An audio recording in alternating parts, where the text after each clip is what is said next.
So I love fighting games. Look, I've always liked them. I bought a special controller just for them. I remember playing them all through my childhood, after all. Street Fighter 2 on the Super Nintendo, Marvel Nemesis Rise of the Imperfects. Anyone remember that weird one? Star Wars The Clone Wars lightsaber duels. Okay, some of these aren't the most traditional examples, but there are others. Mortal Kombat is likely the biggest, and look, I'm not very good at them, that's for sure. I'm definitely not an authority when it comes to any of them, but I think that gives this perspective a bit more value too, because if you're anything like me a month ago, you're not sure where to hop into the genre. You're looking up videos and you're seeing people talk about frame data and punish counters. Man, I don't know what plus on block is, I just want to get in there and throw some haymakers. So, where do you start? I mean, Street Fighter 6 just came out a couple of weeks ago, Tekken 8 and Mortal Kombat 1 are coming out at the end of the year, and you go to look these games up, and you know what you're going to see? You're going to see a dude who's played fighting games for the last 2 decades gushing in jargon so thick it's like it's a different language. And that's fine, those guys have their audience, but it makes it hard as a newcomer to know what the games, I don't know, feel like? That's kind of a big deal, right? How the games feel to play? Why is it so hard to get a straight answer on how these games feel to play? Well, truthfully, there's a lot to it, but I've broken it down into 3 main categories, 7 if you count subcategories, and then I've split this video up by some of the most popular games in the genre. I'm going to go over these categories, explain some real simple terminology, and then we're going to hop into descriptions of each of these games. So let's start out by defining the exact type of fighting games that we're talking about here. We're specifically talking about traditional fighting games. This means no party games and no Super Smash Bros. That's not to say that these games aren't valid or fun, but they aren't quite the same thing either. Smash Bros, for instance, is something called a platform fighter, where you fight on, obviously, a platform and attempt to knock each other off the stage in some way. In a traditional fighting game, you're just 2 dudes or dudettes duking it out. Now the categories I've come up with are theme. This is the narrative of the game, the story content, the music, all the good stuff. Theme is more important than you'd think, because while it may sound obvious, if you're not playing something you're interested in, you're gonna bounce off of it pretty quick. I have a good example for you. My wife hates fighting games. Well, she doesn't hate them, but she certainly has minimal interest in them. I really struggle to get her to play any of them with me for longer than a couple of rounds, and usually she won't come back to them. I've tried tons of different games, but it just isn't her thing. But we're both big fans of JoJo's Bizarre Adventure, and after picking up JoJo's Bizarre Adventure All-Star Battle R and sitting down with her to play it, 80 minutes passed before we'd even realized it. Maybe you had zero interest in fighting games until you laid your eyes on Under Night In Birth EXE Late Clear. Hey man, that's totally cool. Welcome to the fighting game community. Theme is important. But it's important to remember that it isn't everything. The vast majority of these games operate on some goofy soap opera logic. They come from the days of the arcades, where the main point of anything story related was to justify things like roster changes or new bosses. The theme is important, but the story really shouldn't be. Treat it light. Everything goes in cycles. Heck, Liu Kang has been a zombie for like 2 games and he seems normal in the trailer for the new Mortal Kombat. Alright, next up is game feel, which I've broken down into complexity and style. Complexity is pretty self-explanatory. This is how much the game has going on. Meters, bars, subsystems to keep track of. You gotta figure a lot of these series have been running for a couple of decades now, and much like trading cards, they have to consistently add new gimmicks to keep returning players engaged. You can't, or at least shouldn't, just remake the same game every couple of years. Sometimes they overdo it. Sometimes they simplify it a lot. This gauges that. Style is how the game actually feels to play. For example, spoiler alert, I absolutely hate Tekken. I'm going to talk about Tekken, but I don't like it. I don't like how it feels to move, I don't like how it feels to punch, I don't like how it feels to get hit. I don't like Tekken. Now, maybe you'll go out after this video and you'll pick up Tekken 7 and you'll say, what is this guy thinking? Tekken feels great. And that's awesome. I'm glad my video helped you find the game for you, that's the point. But I want to delve into why Tekken feels the way it does, why it feels different from, for example, Street Fighter 6, and why you may prefer one over the other. I'm going to get in a tiny bit of jargon here, but again, I'm going to keep it real simple. This video is intended for someone who's never even seen a fighting game before. The last category is content. This will include your single player, your multiplayer, and your unlockables and microtransactions. It's no secret that this can be an intimidating genre, and one of the reasons for that, in my humble opinion, is price. You're typically paying $60 for the base game if you're buying something new, and then on top of that, there are all these additions, there are all these characters, and sometimes the characters cost like $8. That adds up, and that adds up pretty fast, let alone if you like more than one game. So I want to touch on monetization and what's going to give you the most bang for your buck, so to speak. It's important to keep in mind though that whenever I talk about buying these extra characters, all of these games come with a base roster. It's standard practice that more characters are added to the game every season or so every couple months, let's say 4 months. If you're getting a game way later in its life cycle, you're going to feel like you're paying a lot more because those characters have had time to release and get added to the roster. You're paying the same amount as everyone else, it's just more upfront if you want all the characters. Alright, so the categories are explained. Now in order to talk about how the games feel, we have to kind of tear down the genre a bit, right? Like, what's the goal? We know it's to beat each other up, but how do the rules work? Well, if you look at it from a turn-based perspective, I find it makes a lot more sense. Suppose you and your opponent are hanging out here in the middle, and you both attack at the exact same time. You throw a quick jab, and he throws a heavier punch. The jab has a shorter windup, meaning it's going to hit first, and now he's on the back foot, and you have an opportunity to hit him some more. It's your turn, so to speak. Eventually, you're going to reach a point where he's recovered and he can strike back. If you don't block his attack or hit first again, it'll be his turn to beat up on you. You've likely heard talks of frame data before. That's really all this is. It's how long it takes you to wind up, hit, and recover from an attack. You can pore over all these numbers like homework, but you absolutely do not have to enjoy the game, and that basic loop is what all of the other mechanics in these games are built upon. Throwing, blocking, and the more advanced gimmicks you'll see specific games implement. Now obviously all of these games are going to have different characters too, and just looking at them you're going to expect a guy that looks like this to control pretty differently from a guy that looks like this. This is where archetypes come in. If you spent any time before now doing research, you've likely heard of some of these. The 3 big ones are Rushdown, Grappler, and Zoner, but there are subcategories like Puppet and Set Play. We're not really going into those yet. Again, I just want to keep this video very jargon light, but the names really tell you what those archetypes do. Rushdowns rush you down, Grapplers throw you around, Zoners play keep away. The more games you play though, the sooner you'll realize that most characters fit into more than one category, and if you don't believe me, you'll change your mind real fast the first time Asuka R. Doppelkreuz throws the book at you. But he's playing him wrong. Spoiler alert, you can't play a character wrong. Therein lies the magic of these games.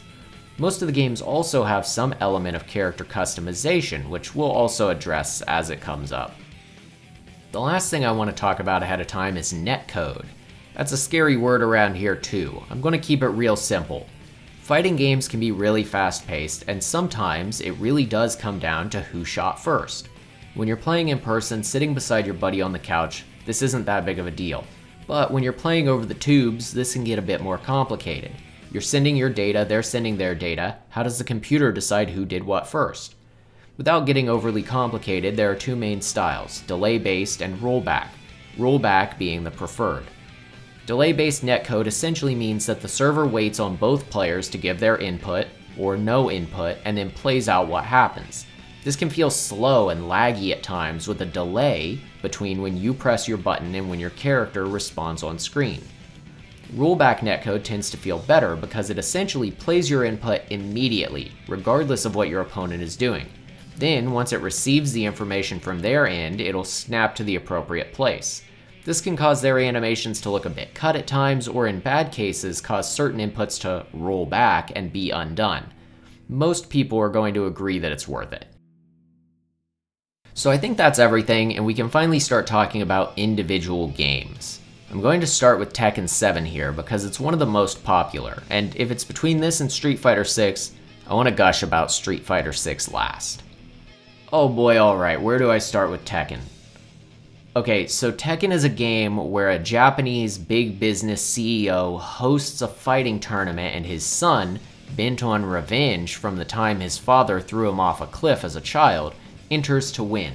This happens multiple times, with multiple instances of cliff or volcano throwing, and it gets pretty goofy with some soap opera logic. All these games do, but it's got this gritty undertone to it. In fact, I think one of the best ways to describe the Tekken versus Street Fighter distinction is DC versus Marvel, with Tekken of course falling on the DC side. It's still this goofy comic book-like setting, but it's aiming for more realism. This really comes through in the gameplay as well. Tekken feels a lot like a close quarters boxing match, where gameplay focuses heavily on head games with your opponent. I'd describe it as high-stakes rock'em sock'em robots, but that feels a bit reductive. It has very little aerial gameplay, instead using the 3D nature of the arena to its advantage, with forward and backwards dodging being a key element of the gameplay. There's just a real weightiness to it that I don't like. Another big problem I have with this game is the complexity. The move list for a lot of these characters is some 150 odd moves. Now, of course you're not using these in every game, and it's not actually as complex as it first appears, but there's still a lot here and it can be intimidating, especially for a new player. Something else important to keep in mind is that if you want to play one of these games competitively, it's important to know not just what your own character can do, but what to expect from all the others too. This looks like it'll make that pretty tough, but in actuality, and I may catch some heat for this, most of these characters play really similarly. In a game with 50 odd characters, that is not a compliment. If you've been watching the footage on the screen, you can make your own decisions there. Every fight has been between different characters. Now, single-player options are about what you'd expect. There's a story mode where you essentially watch a movie and then play through the relevant fights. I actually like this sort of thing in a fighting game, typically, so no complaints there. It also functions as a tutorial, which is really good. I don't think there's anything in this game overly complex aside from the move list being long, so it does a good job of not overloading you. Then you have your arcade modes where you earn currency to buy customization options. We'll talk about those in a second. Multiplayer is a delay-based netcode. It works for the most part if you have a stable connection. I'm plugged into Ethernet and I still have issues, but I'm playing with friends who typically aren't plugged into Ethernet, so that could be a me problem. Tekken 8 is supposed to have rollback netcode anyway, however. Now, somewhere I'll give this game praise is the customization options. There are tons of these, and they're really off the wall. You unlock them with points from regular gameplay, like I mentioned, which, while it shouldn't be deserving of praise, is, simply because you seem to have to buy everything nowadays. Of course, some of these customization parts are naturally DLC, which I suppose brings us to the monetization. Honestly, Tekken's pretty standard. You've got your base game, which usually goes on sale pretty cheap, especially the definitive edition. That comes with everything. It's regularly $109 US, and I think I paid 16 bucks. Your characters are going to run about $6 a pop if you don't get the big pack, so you're really just better off waiting for a sale and doing that if you don't want nickel and dimed. Now, despite how much I've talked about disliking Tekken, I do keep finding myself coming back to it, at least a little at a time. I still don't like it, so maybe it's just how much I like fighting games in general, but there's something good here, just maybe not for me personally. I'll keep trying it though, and let you know what I think.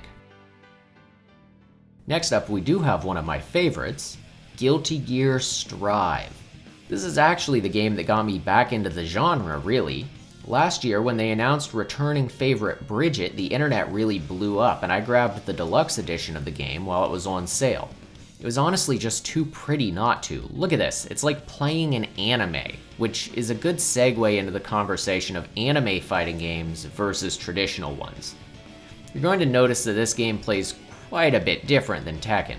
It's faster, there's a lot more going on in the air, the characters have more personality, and the vibe is just totally different. Honestly, it's not really a different genre beyond that. They're still both fighting games. It's just worth pointing out that something like Under Night in Birth, mentioned earlier, and other Arc Systems Works games are going to play much more like Guilty Gear than they are Tekken. So, let's drop into the narrative. If you thought Tekken was goofy, wait till you get a load of Guilty Gear here. It's the future, and a couple hundred years ago, an anime scientist used magic to experiment on his colleague, turning him into a gear, which is sort of like a super soldier. Fast forward, and the same scientist makes a big old Evangelion to control the gears and prevent their use in war.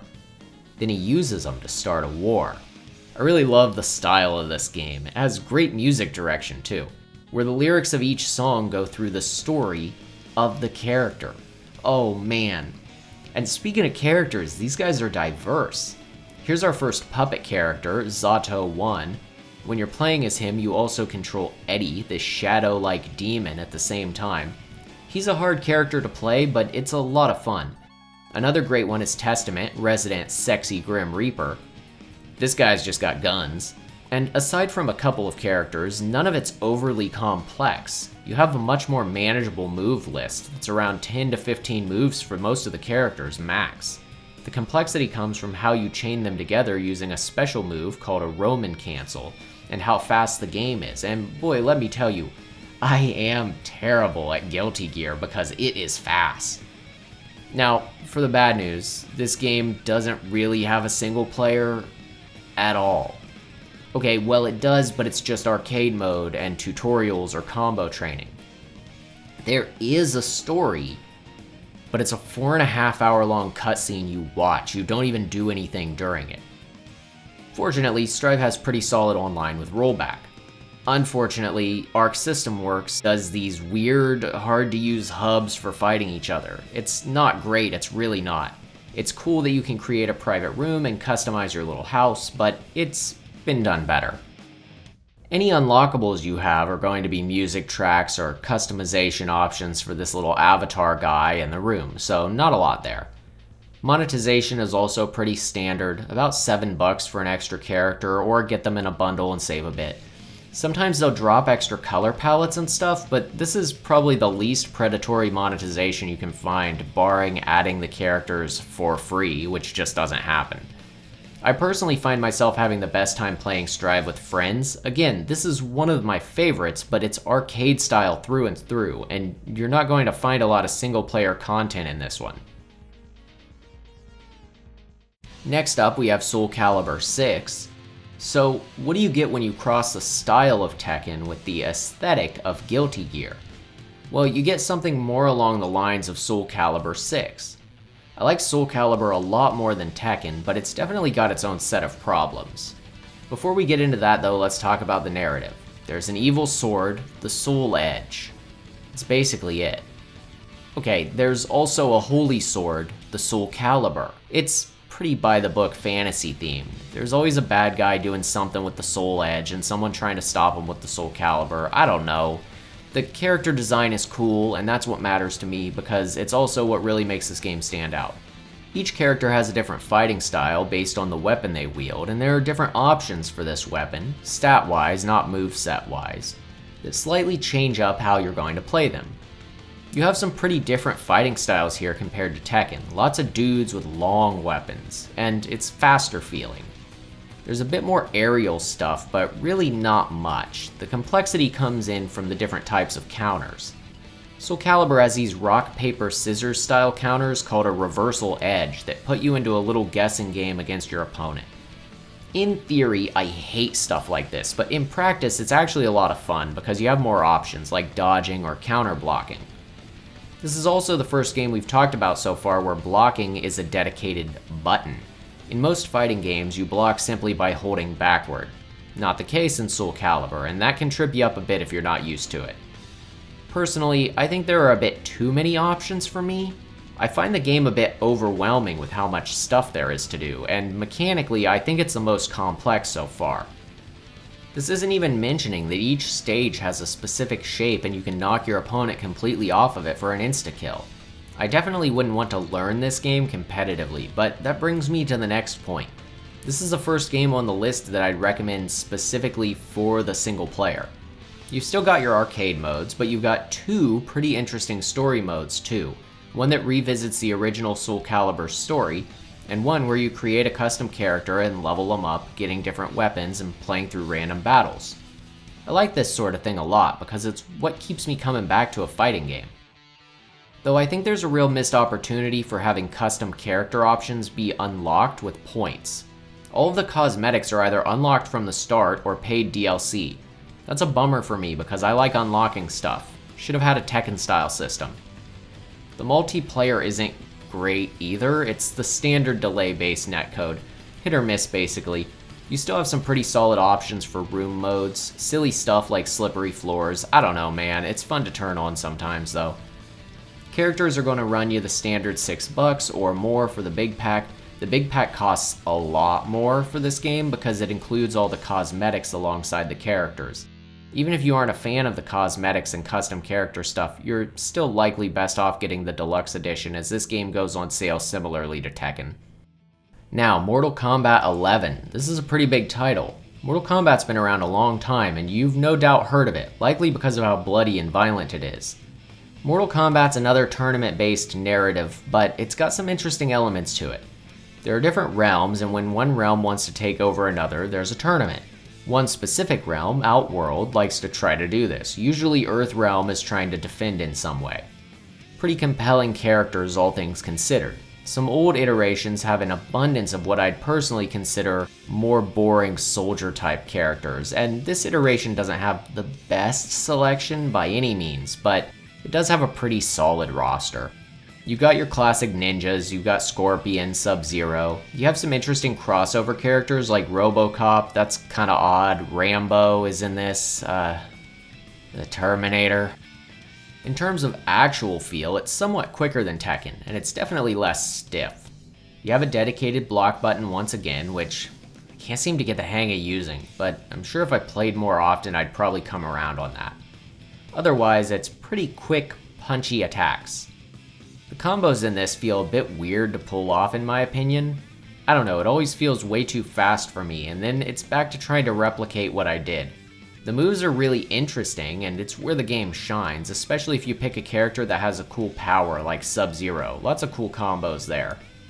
There's another one of those gimmick mechanics here called a Fatal Blow. People really don't like this one, can't say I blame them either. When you're low on health, you can do a Fatal Blow that does massive damage to your opponent. Both of you can always do this, so it's basically expected, and it just kind of takes some of the fun out of things. You can't turn them off either, so that's a bit of a bummer. I just usually ignore mine unless I actually need it. The animations are cool, but they get repetitive. Anyway, here's a second recommendation if you're in the market for more of a single-player experience and don't mind the gory theming.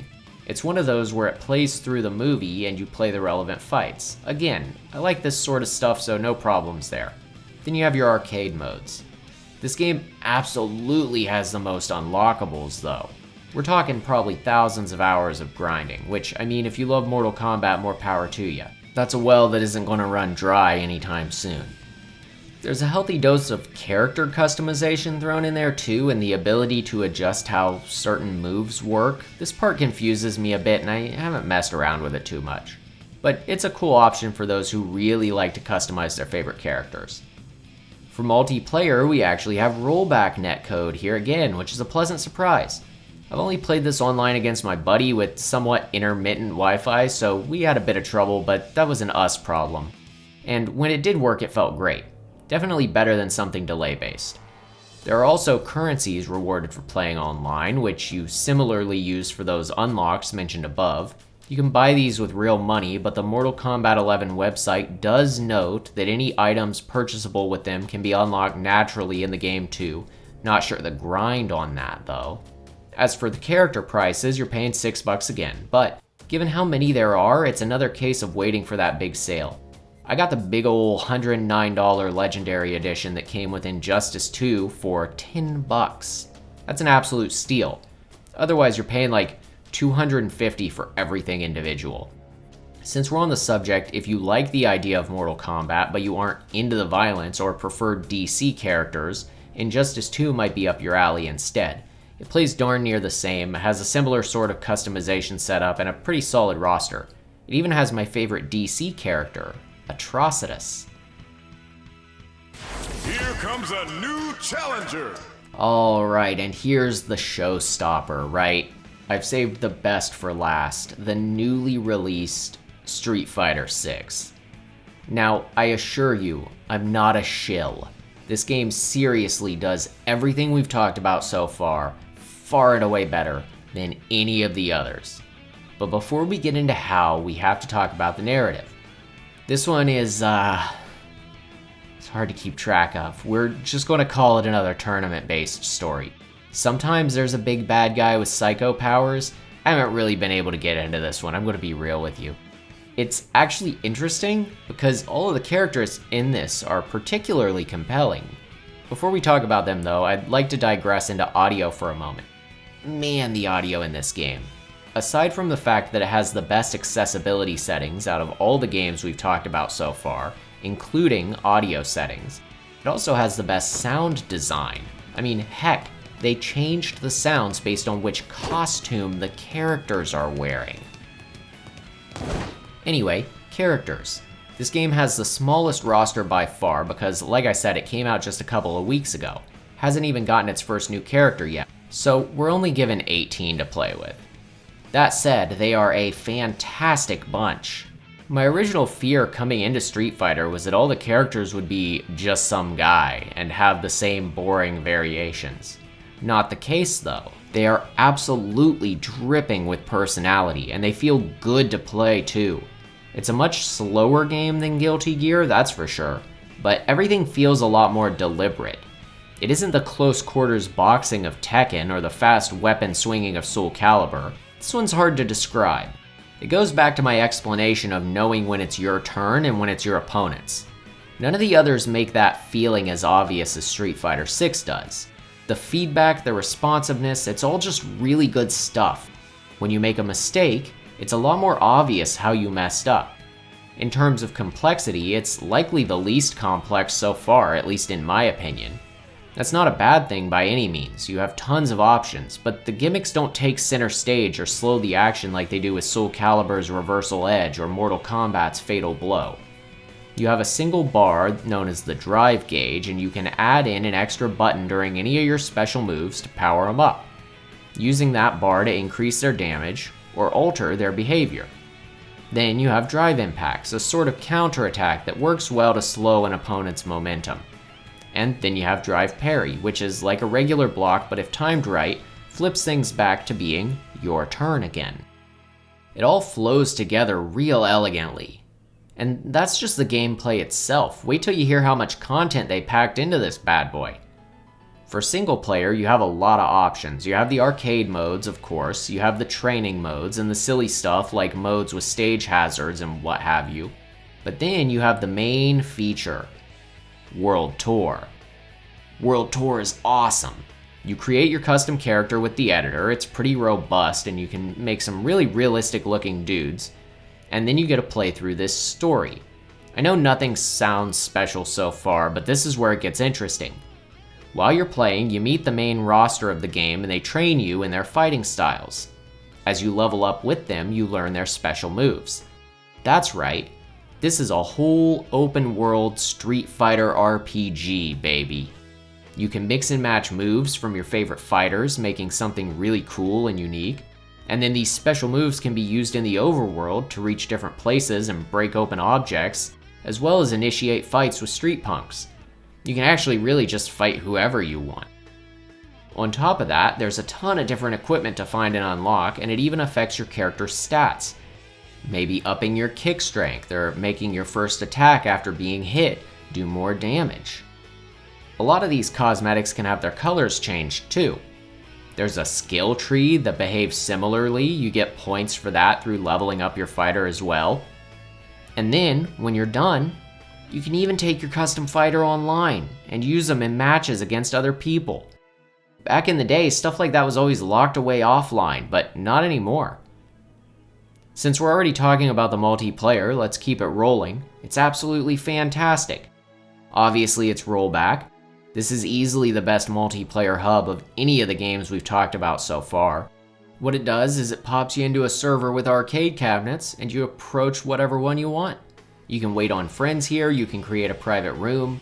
The hub room has tournaments, they have these gimmick battles I mentioned, and they have a cool rotation of some old Capcom ROMs. Speaking of ROMs, we need to talk about the elephant in the room. The Battle Pass.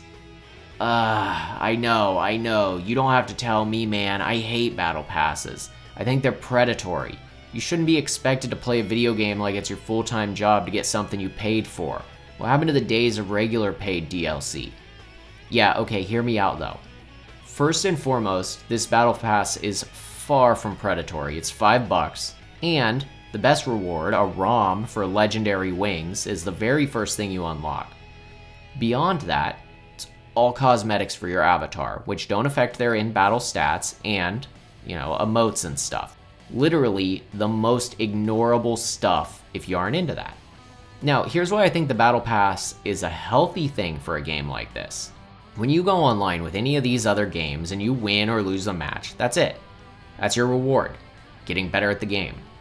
In my opinion, eventually the casual audience is going to fall off, and if you're not great, you're stuck with people who are just going to annihilate you.